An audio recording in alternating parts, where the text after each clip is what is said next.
Hello guys, ജീവിതത്തിലും ഇങ്ങനൊരു editing പറ്റുമായിരുന്നെങ്കിൽ കൊള്ളായിരുന്നല്ലേ. ഇന്നത്തെ നമ്മുടെ ലക്ഷ്യം കരിമീൻ നിർവ്വാണയാണ്. കുറച്ച് ഔട്ട്ഡേറ്റഡ് ആയി പോയി എന്നറിയാം. നിങ്ങൾ മിക്കവരും തന്നെ പരീക്ഷിച്ച് വിജയിച്ച ഒരൈറ്റം തന്നെയായിരിക്കും അത്. സോ റെസിപ്പിയൊന്നും പറഞ്ഞ് ഞാൻ നിങ്ങളെ ബോറടിപ്പിക്കുന്നില്ല. ഞങ്ങളൊരു ഗ്രാമപ്രദേശത്തുകാരാ.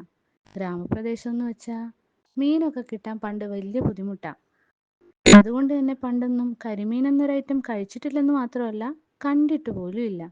ഇവിടെ വല്ലപ്പോഴും സൈക്കിളിൽ മീൻ കൊണ്ടുവരുന്ന ഒരു ചേട്ടനുണ്ട്. ആ ചേട്ടന്റെ കുട്ടിയിലെ ഐറ്റംസ് മാത്രമേ ഞങ്ങൾ കഴിച്ചിട്ടുള്ളൂ. അതിലൊന്നും കരിമീനൊന്നും ഇതുവരെ കണ്ടിട്ടില്ല. അയില, ചാള, കിളിമീൻ അത് മാത്രമേ ഉണ്ടാവൂ. അത് തന്നെ ഞങ്ങൾക്കെന്ന ലക്ഷറിയാണേ. ഇപ്പോൾ എല്ലാ മീനും കഴിക്കുന്നുണ്ട്. കരിമീൻ തന്നെ കരിമീൻ മപ്പാസായിട്ടും കരിമീൻ ഫ്രൈ ആയിട്ടും കരിമീൻ പൊള്ളിച്ചതായിട്ടും ദാ ഇപ്പോൾ കരിമീൻ നിർവ്വാണയായിട്ടും. ഇതുവരെ നിങ്ങൾ പരീക്ഷിച്ചിട്ടില്ലെങ്കിൽ ഒന്ന് പരീക്ഷിച്ച് നോക്കണേ. നല്ല അടിപൊളി ഐറ്റമാ.